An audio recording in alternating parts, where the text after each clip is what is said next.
नमस्कार, Indian analysis दूसरे चरण का रण में आपका स्वागत है। मैं हूं राजेश सक्सेना।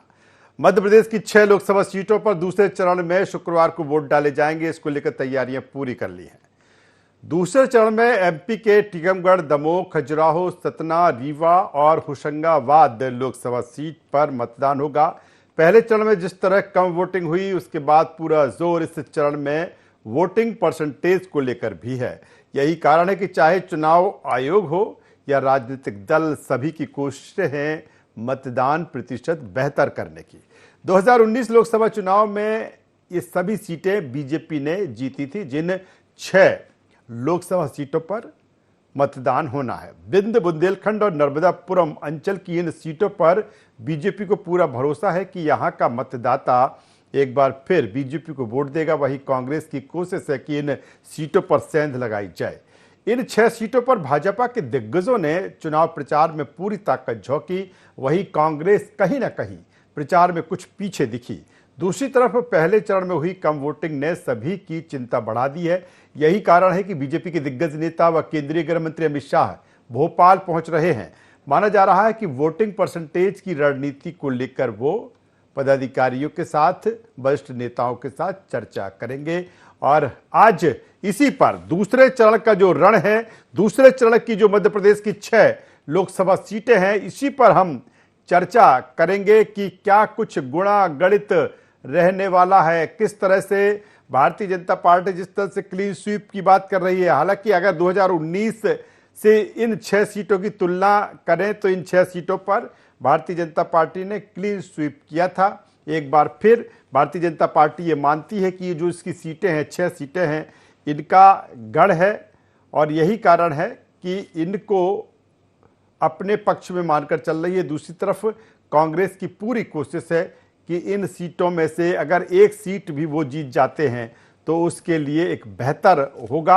इसी पे चर्चा होगी, बातचीत होगी, एनालिसिस होगा, विश्लेषण होगा। शुरू करें उससे पहले अपने मेहमानों के पास चलेंगे। जो खास मेहमान हमारे साथ जुड़ चुके हैं उनसे आपका परिचय करा देता हूं, तारीफ करा देता हूं। 2 खास मेहमान अभी जुड़ रहे हैं। हमारे साथ में है डॉक्टर रोहित नायक, प्रवक्ता मध्य प्रदेश कांग्रेस। रोहित जी, मैं आपका स्वागत करता हूँ। हमारे साथ में है वंदना Tripathi ji, media panelist, Bharatiya Janata party Madhya Pradesh. वंदना जी, आपका स्वागत है। और रोहित जी, सीधे आपके पास में आता हूँ क्योंकि ये जो 6 सीटें हैं जिनका जिक्र हम कर रहे हैं या जिस तरह से इन पर कल वोटिंग होने वाली है, 6 की 6 सीटें भारतीय जनता पार्टी के पास में हैं। और जो ये 6 सीटें हैं, अगर हम टीकमगढ़ की जब बात करते हैं तो लंबे समय से वहां पर कांग्रेस के लिए सूखा है और बीजेपी की फसल वहां लहलहा रही है। दूसरी तरफ कमोबेश यही स्थिति खजुराहो लोकसभा सीट पर है। दमोह की बात कर लें, सतना की बात करें, रीवा या फिर होशंगाबाद की। रोहित जी, क्या लगता है कांग्रेस को यहाँ किस तरह से एक आकलन करके चल रही है, किस तरह से मान रही है कि नहीं, हम इन सीटों में कहीं ना कहीं फाइट पर है और हम बेहतर कुछ कर सकते हैं? रोहित जी। राजेश जी, राजनीतिक जो बाढ़ और जो सूखा होता है वो ज्वार भाटे की तरह होता है। राजनीति में कहा जाता है कि कई सालों का गड्ढा जो है वो एक क्षण में भर जाता है यदि जनता चाहे तो। आज का जो पूरा जो चुनाव है वो जिस चरण में पहुंच चुका है, और जैसा आपने विश्लेषण दिया कि वहां पर राजनीतिक रूप से कांग्रेस के लिए बहुत समय से कुछ भी नहीं है, लेकिन मैं ये कहना चाहता हूं कि ये जो जनता जो अभी हमने देखा है, जनता के बीच जाके जो रुख बदला है थोड़ा सा, जो सनातनी पूरी हवा चल रही थी, जो राम मंदिर को लेकर एक बहुत बड़ा बीजेपी का एक प्रोपेगेंडा था कि भाई हम जो है चुनाव क्लीन स्वीप कर रहे हैं, वो मुझे लगता है कि वो आम जनमानस से जुड़े मुद्दों से टकरा गया है।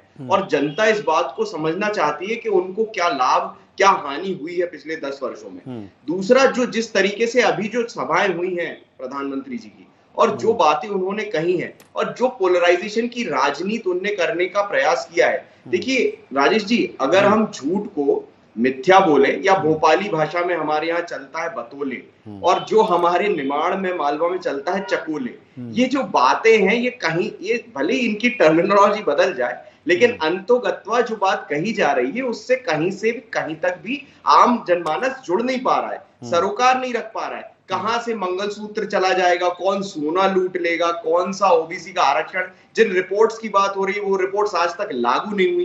तो ये जो बातें जिस तरीके से क्रिएट की जा रही हैं एजेंडा, और पोलराइजेशन की राजनीति फिर से जो है फिर से इस चुनाव में दिखने लगी है, वो मुझे लगता है कि आम जनमानस से जुड़े मुद्दों को भटकाने का जो प्रयास है वो जनता समझ रही है। मुझे ये लगता है कि बुंदेलखंड का ये जो चरण है ये बहुत महत्वपूर्ण चरण होगा, और यहाँ पर सीधा सीधा क्लीन स्वीप नहीं है, भले ही भाजपा सोचे। लेकिन रोहित जी, अगर रोहित जी इसी बुंदेलखंड, चूंकि आप बेहतर तरीके से बुंदेलखंड को समझ सकते हैं, आप बिंद को भी समझ सकते हैं, क्योंकि उसी किनारे पर आपने वहां से चुनाव लड़ा। दूसरी तरफ अगर हम वंदना जी की बात करें तो वंदना जी भी कहीं ना कहीं बिंद से आती हैं, और मुझे लगता है कि बुंदेलखंड की तासीर भी वो जानती होंगी। लेकिन अगर रोहित जी दोनों अंचल की हम बात करें, ठीक है, एक नर्मदापुर में भी हम बात नहीं करते, 5 सीटों की बात करते हैं, तो बिंद में भी एक भरपूर आशीर्वाद भारतीय जनता पार्टी को मिला, बुंदेलखंड में भी मिला, और कहीं ना कहीं कांग्रेस वहां पर काफी पीछे रह गई। देखिए, जब जनता किसी पे विश्वास जताती है तो बहुत कुछ सोच कर जताती है। चूंकि मध्य प्रदेश का जो लोकसभा का चुनाव है वो विधानसभा के ऐसे टाइम फ्रेम में होता है, ऐसे कालखंड में होता है कि उनमें गैप बहुत कम होता है। ऐसे में जो बात विधानसभा में कही गई उसका कितना क्रियान्वयन हो पाया, ये बहुत बड़ा असर डालता है इस बात पर कि लोकसभा में क्या होने वाला है, क्योंकि सरकार मध्य प्रदेश में बन चुकी है और अब जनता चुनने जा रही है केंद्र की सरकार। तो जो सरकार यहाँ पर मध्य प्रदेश में बनने के बाद अपने वादे नहीं पूरे कर पाई, वो वादा खिलाफी के विरोध में भी तो जो है वोटिंग होगी। और ये जो मतदान होगा, ये मतदान न केवल इस बात पर होगा कि विधानसभा के बाद क्या हुआ, बल्कि पिछले 10 वर्षों में क्या हुआ। तो मुझे लगता है कि जिस तरह से चुनाव अटका हुआ है, बिल्कुल क्लीन स्वीप नहीं है। जैसे सतना की सीट, बिल्कुल हम मान के चल रहे हैं कि सतना की सीट कांग्रेस निकाल रही है, आप इस बात को मानिए। उसके बाद जो खजुराहो की सीट में हुआ, जो यादव कैंडिडेचर को विड्रॉ करना पड़ा, उसका एक बहुत बड़ा यादव समुदाय पे प्रभाव पड़ा है, और वो समुदाय की ये बात अंदरूनी तौर पे समझ रहा है कि भाजपा के माध्यम से ये ऐसा हुआ है, क्योंकि भाजपा का जो पिछला जो फेज रहा है उसमें जिस तरीके से कैंडिडेट्स का विड्रॉल हुआ, या पलटी मारी, या पार्टी में उनका समावेशित रूप से उनको अंदर लिया गया, या जीते जिताए चुनाव में जो भी देश भर में घटा है, उस बात को देखते हुए वो कम्युनिटी ये मान रही है कि ये भाजपा ने लड़ने नहीं दिया हमारे जाति विरोधी। चलिए मैं आता हूं रोहित जी, तो उनका भी मैं आता हूं, इससे आगे की बात करूंगा। जब आप खजुराहो लोकसभा सीट को लेकर भी बांधकर चल रहा है कि कहीं ना कहीं कई चीजें ऐसी हैं जिससे समीकरण बदल सकते हैं, जिस तरह से जिक्र आपने सतना लोकसभा सीट का किया, मैं सीधे वंदना जी के पास में आ जाता हूं। वंदना जी, कहीं ना कहीं जो चिंता की लकीरें हैं, ठीक है 6 की 6 सीटें अभी आपके पास में हैं, लेकिन कहीं ना कहीं जो वोटिंग परसेंटेज कम गया पहले चरण में, और आपके नेता केंद्रीय गृह मंत्री अमित शाह जी भी आ रहे हैं, और चर्चा इस बात को लेकर भी कि शायद इसी रणनीति पर वो बात करेंगे कि सुबह जो पहले रणनीति बनाई थी कि जितने भी आपके बूथ के कार्यकर्ता हैं जिनको बूथ की जिम्मेदारी दी गई, उनसे कहा गया था कि भाई आप जाइए घरों से वोटर्स को खींच कर लाइए और उनसे मतदान करवाइए, और वो ऐसा पहले चरण में नहीं हो सका। यही कारण है कि अमित शाह जी यहाँ पर आ रहे हैं। क्या इसी तरह की रणनीति, या फिर जो चिंता की लकीरें हैं इसी बात को लेकर है, जो कम वोटिंग परसेंटेज हुई है, अब 6 सीटों पर वोट डाले जाएंगे?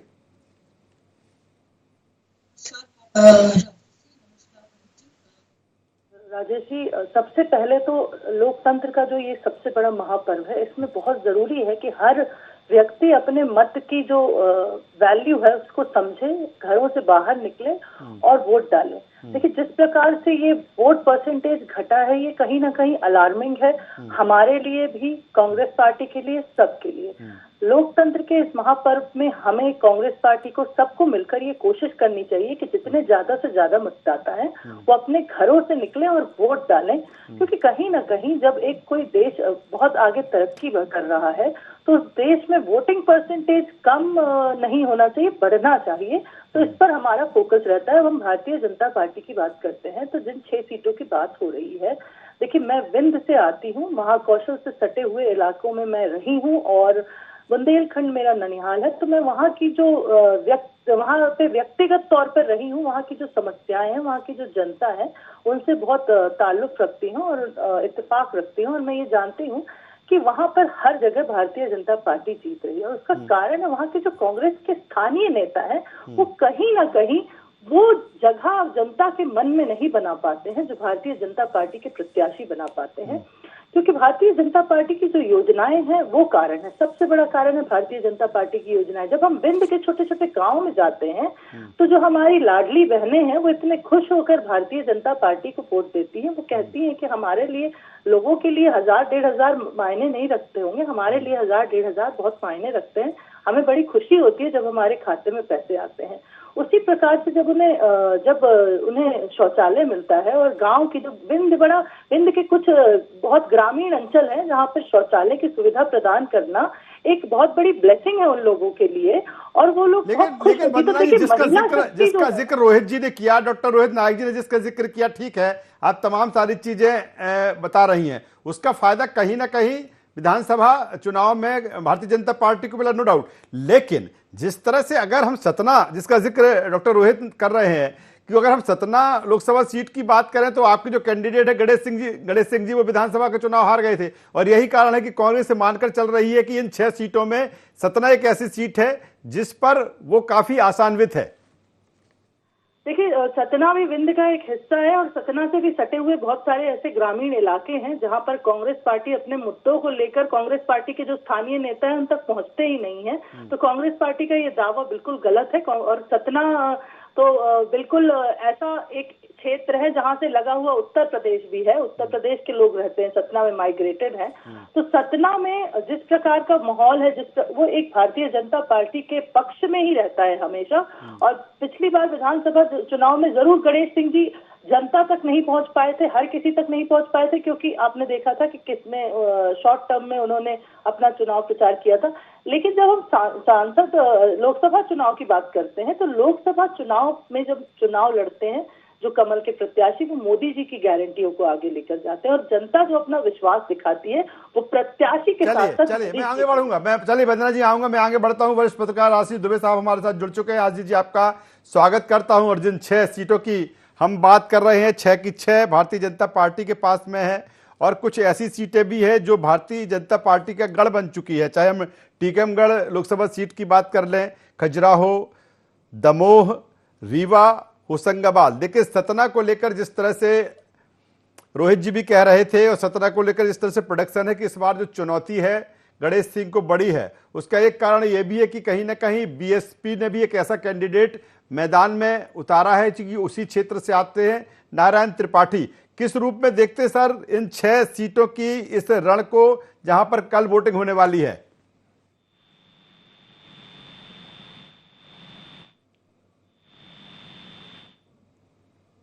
आशीष जी, आवाज पहुंच पर रही है हमारी आप तक? चलिए, शायद उनसे संपर्क मेरा नहीं हो पा रहा। मैं एक बार फिर डॉक्टर रोहित नायक जी के पास में आ जाता हूं। डॉक्टर रोहित नायक साहब, आप जिस तरह से कह रहे हैं, आपने जिक्र सतना का भी किया कि नहीं हम ये सीट जीत रहे हैं, पूरी तरीके से हम आशान्वित हैं, और तमाम सारे फैक्टर्स को लेकर भी आप बात करें। मेरा सीधा सा सवाल इस बात को लेकर कि कांग्रेस कौन से ऐसे फैक्टर लेके मान रही है कि नहीं इस फैक्टर की वजह से कांग्रेस गेन कर रही है, कांग्रेस एक बेहतर परफॉर्म कर पा रही? क्योंकि अगर हम भारतीय जनता पार्टी की बात करें तो चाहे वो डबल गारंटी हो या मोदी मैजिक हो, लेकिन जिस तरह से चाहे सनातन की बात हो, चाहे राष्ट्रवाद की, चाहे हिंदुत्व की बात हो, राम मंदिर की बात हो, ये जो एजेंडा है विधानसभा चुनाव के दरमियान ही सेट हो गया था। कहीं ना कहीं ये भी और तमाम सारी चीजें हैं। रोहित जी, कौन से ऐसे फैक्टर कांग्रेस मानकर चल रही है कि इसका फायदा उसको हो सकता है? जैसे आपने इस चर्चा को शुरुआत में कहा कि जिस तरीके से भाजपा इतने समय से यहाँ पर काबिज है, एक बहुत बड़ा फैक्टर सबसे इंपॉर्टेंट जो राजनीति में होता है वो होता है कम्बेंसी का। जितने लंबे समय तक जो राज करेगा उसकी उतनी लंबी और उतनी गहरी कम्बेंसी होती है। अब ये कम्बेंसी कहां से काउंटर होगी? उसके बाद जो जातिगत समीकरण है उनका भी बहुत विशेष रूप से ध्यान रखना पड़ता है। आपने सतना की मैंने बात कही, आपने कही, वंदना जी ने कही, लेकिन मैं एक बात दमोह के विषय में भी कह दूं। दमोह में जिस तरीके के कैंडिडेट खड़ा है उस पे भी आप रोशनी डालेंगे तो आपको पता चलेगा कि वो भी अपना विधानसभा चुनाव हार गए थे। तो इस तरीके की जो पूरी जो घटनाक्रम है, उस घटनाक्रम को ग्वालियर देख लीजिए आप, ग्वालियर में हार चुके थे वो, उनको भी ग्वालियर में हारे हुए उम्मीदवार को लोकसभा में खड़ा कर दिया। तो ये जो सारी चीजें हैं, उसके बाद जो जातिगत समीकरण में जिस तरीके से पोलराइजेशन जातिगत होता है, रिलीजियस बेस्ड धर्म के आधार पर एक अलग पोलराइजेशन होता है, लेकिन जातिगत भी एक पोलराइजेशन होता है। जब सतत किसी एक व्यक्ति को या एक जाति वर्ण विशेष को सीट दे दी जाती है और वो चुनाव लड़ते रहते हैं, उसके बाद जिस तरह का रूपांतरण या जो भी उनका कार्यकाल होता है उसके बाद जो एक बात निकल के सामने आती है बाकी जनता के बीच में, वो एक बहुत बड़ा फैक्टर होता है कि किसको वोट डालना है। तो इस तरह के फैक्टर्स बहुत इंपॉर्टेंट है। अब जैसे ही हमने बात करी तो ये कम्बेंसी कैसे काउंटर कर रहे हैं, ये जो जातिगत समीकरण जो बन रहा है लोधी वर्सेस अदर्स का दमोह में, वो कैसे काउंटर कर रहे हैं। सतना में जो उम्मीदवार हारे हुए हैं उनको कैसे, उनके जो विधानसभा हारे हुए उनके प्रति कैसे विश्वास अर्जित करेगी जनता कि भाई ये ऑलरेडी हारे और उनकी कम्बेंसी है, वो जितने समय से सांसद हैं उनकी कम्बेंसी है कि उनने कुछ काम नहीं किया। ऐसे ही खजुराहो का समझ लीजिए कि आज की तारीख में अगर यादव समुदाय के सपा से खड़े हुए उम्मीदवार को आपने चुनाव से बाहर कर दिया तो यादव समुदाय जो ट्रेडिशनली भाजपा का वोट बैंक माना जाता है वो उनके साथ नहीं है इस वक्त। तो ये सारी जो समीकरण है ये राजनीति में एक कॉन्स्टिट्यूएंसी के पर्सपेक्टिव से बहुत इंपॉर्टेंट हो जाती है, वो विनिंग मार्जिन बनाने के लिए जिसके कारण जीत और हार होती है। तो ये सारे फैक्टर्स आप काउंटर कैसे करोगे उसके बाद जो आपने बात। रोहित जी ठीक है, तमाम सारी चीजें, तमाम सारे फैक्टरों का जिक्र आप कर रहे हैं, लेकिन अगर हम वोट शेयर की बात करें तो कांग्रेस और भारतीय जनता पार्टी के बीच में एक बड़ा अंतर वोट शेयर को लेकर है। चाहे हम पिछली बार की लोकसभा चुनाव की बात कर लें या फिर जिस तरह से भारतीय जनता पार्टी उस वोट शेयर को और बढ़ाने की बात लगातार प्रयास करती रही, तो नहीं लगता कि बहुत ज्यादा अंतर वोट परसेंटेज को लेकर यही कारण है कांग्रेस के लिए बड़ी चुनौती जा रहा था। पिछली लोकसभा जैसा जो माहौल था, जो लग रहा था भाजपा को कि इस बार राम मंदिर बनने के बाद जो लहर सनातनी चलेगी वो उस तरह की लहर नहीं है।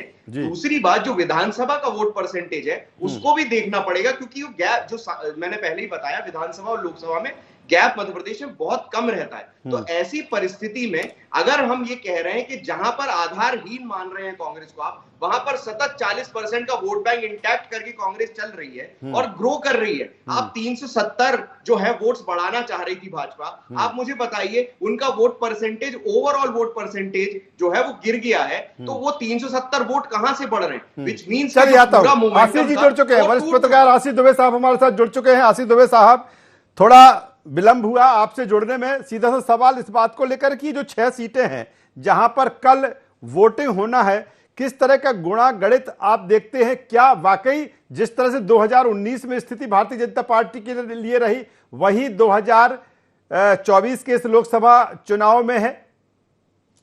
देखिए, ये जो कल का जो फेज है मध्य प्रदेश में जी, वहां पर सभी सीटों पे भाजपा को अपर हैंड मिला हुआ है।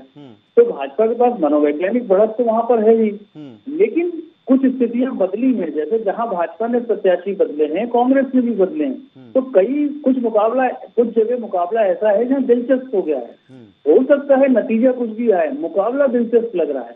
तो आप इसमें होशंगाबाद की सीट देख सकते हैं।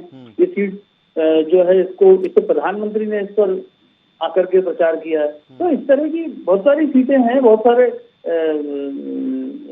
ये है। हालांकि इसमें अभी कहना जल्दबाजी होगी कि क्या स्थितियां बनती हैं, लेकिन देखिए बहुत महत्वपूर्ण बात यह है कि ये जो चुनाव है वो चुनाव बेसिकली जो है पहले फेज की जो पोलिंग परसेंटेज की जो आंकड़ा सामने आ गया है उसके बाद ज्यादा दिलचस्प है। आप देखिए चुनाव, पहले चरण के चुनाव से दूसरे चरण के चुनाव के बीच कई मुद्दे कई तरह से करवट लेते रहे। पहले चरण का जो चुनाव था उससे पहले मुद्दों की रफ्तार, मुद्दों की जुबान कुछ और थी। दूसरे चरण के चुनाव में मुद्दों की जुबान कुछ और है। तो ये जो फेज में जो इस तरह के जो और आगे भी जो फेज आने वाले हैं, तो अभी जो मुद्दे सेट हुए हैं जिस पर सीधे कांग्रेस पर हमला है, कांग्रेस बीजेपी पे हमलावर कर रही है, और जो इनका मूल मैनिफेस्टो है या जो विकास का जो इनका जो शुरुआती चरण में जो जोर था वो अभी सेकंड पायदान पर नजर आता है। तो इसलिए ये दूसरा फेज जो है ये तय करेगा, इसका जो पोलिंग परसेंटेज होगा, इसका उत्साह होगा या इसके जो भी आउटकम होंगे वो ये तय करेंगे कि तीसरे और चौथे चरण के चुनाव की रफ्तार क्या होगी, उसके मुद्दे क्या होंगे, उसकी भाषा क्या होगी। तो ये दूसरा फेज इस मायने में ज्यादा महत्वपूर्ण इसलिए भी और हो गया है कि भाजपा ने इस बार पूरा जोर लगाया है कि दूसरे फेज में उसके 100% जो उसके विचार से मिलते जुलते जो लोग हैं, उनके कार्यकर्ता और उनके नेता तो हैं ही, जो और लोग जो उनके विचार से प्रभावित होकर 2014 से उनको जो सरप्लस सीटें दिला रहे हैं, वो लोग जो है मतदान के लिए आए। तो इसलिए बहुत सारे नए मुद्दे गढ़े गए हैं। बेहतर बात आशीष दुबे साहब कर रहे हैं।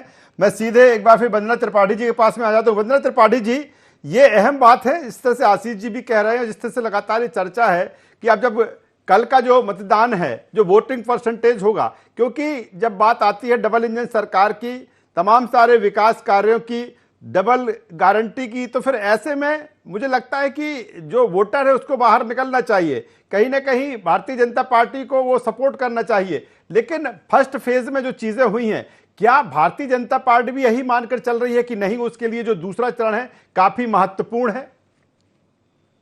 देखिए राजेश जी, भारतीय जनता पार्टी तो हमेशा ही चुनाव मोड में रहती है। आपने देखा है, हमेशा ही हमारे जो बूथ सशक्तिकरण के कार्यक्रम है वो चलते रहते हैं। हमारे पन्ना प्रमुख, हमारे बूथ के प्रभारी कार्य करते रहते हैं। निरंतर 5 साल ये प्रक्रिया चलती रहती है, कोई चुनाव के दौरान हम काम में नहीं लगते हैं। रही बात अगर वोट परसेंटेज की, तो ये चिंता का विषय हमारे लिए भी है, कांग्रेस पार्टी के लिए भी और निर्वाचन आयोग के लिए भी। लेकिन वंदना जी, भारतीय जनता पार्टी के लिए इसलिए ज्यादा चिंता का विषय हो जाता है कि आपको 370 वोट हर पोलिंग बूथ पे बढ़ाना थे। फिर अगर 370 वोट में थोड़े कम भी होते तो मुझे लगता है कि वोटिंग परसेंटेज और ऊपर निकल जाता। जी अवश्य, जो पिछले चरण में आपने देखा उससे बेहतर इस बार आपको देखने को मिलेगा। आपने देखा हमारे जो चाणक्य कहे जाते हैं अमित शाह जी, वो भी भोपाल आ रहे हैं। और जिस प्रकार से इसीलिए आ रहे हैं वंदना जी, इसीलिए आ रहे हैं, ये बेहतर बात आप कर रही हैं, इसीलिए आ रहे हैं कि कैसे वोटिंग परसेंटेज को इंक्रीज करना है। जी देखिए, अमित शाह जी को हमारी पार्टी का चाणक्य माना जाता है और कहीं ना कहीं कार्यकर्ताओं को जो जीत के साथ साथ किस प्रकार से सही तरीके से मतदान होना चाहिए, कैसे हमें अपने बूथ को सशक्त करना है, ये मूल मंत्र कार्यकर्ताओं को हमेशा देने का काम माननीय जेपी नड्डा जी, माननीय अमित शाह जी ने किया है। और इसीलिए यही कारण है कि हम उन्हें ये मानते हैं कि वो हमारी पार्टी के चाणक्य हैं, क्योंकि उन्होंने हमारे कार्यकर्ताओं को जो भी मूल मंत्र दिए हैं उसी की वजह से विधानसभा चुनाव में हमें ऐतिहासिक जीत प्राप्त हुई है। अब रही बात, जिस प्रकार से रोहित जी कह रहे थे, सतना की सीट की बात कर रहे थे या जिस भी सीट की बात कर रहे हैं जो दूसरे चरण में, तो देखिए जब हम लोकसभा का चुनाव लड़ते हैं और विधानसभा का चुनाव लड़ते हैं तो उस दोनों चुनाव में एक बेसिक डिफरेंस होता है। और डिफरेंस ये होता है कि विधानसभा चुनाव प्रदेश के मुद्दों पर होता है, लेकिन जब हम लोकसभा चुनाव की बात करते हैं तो हम अपने देश की सरकार चुनने जाते हैं, हम अपने प्रधान सेवक को चुनने जाते हैं, अपने प्रधानमंत्री, अपने मुखिया को चुनने जाते हैं। और उस बात पर कहीं ना कहीं मोदी जी विश्व चलिए चूंकि वक्त की कमी है और दूसरे चरण का जो रण है 6 लोकसभा सीट पर अब वोटिंग होगी। तीनों मेहमानों का धन्यवाद करता हूं, शुक्रिया करता हूं। तो ये जो लोकतंत्र का महापर्व है और इस पर्व में दूसरा चरण मध्य प्रदेश की 6 लोकसभा सीटों पर वोट डाले जाएंगे और जहां वोटिंग है वहां के मतदाता वोट डालने जरूर जाएं। IND से बस इतना ही। IND 24 पर खबरों का सिलसिला लगातार जारी है, अब बने रहिए हमारे साथ। नमस्कार।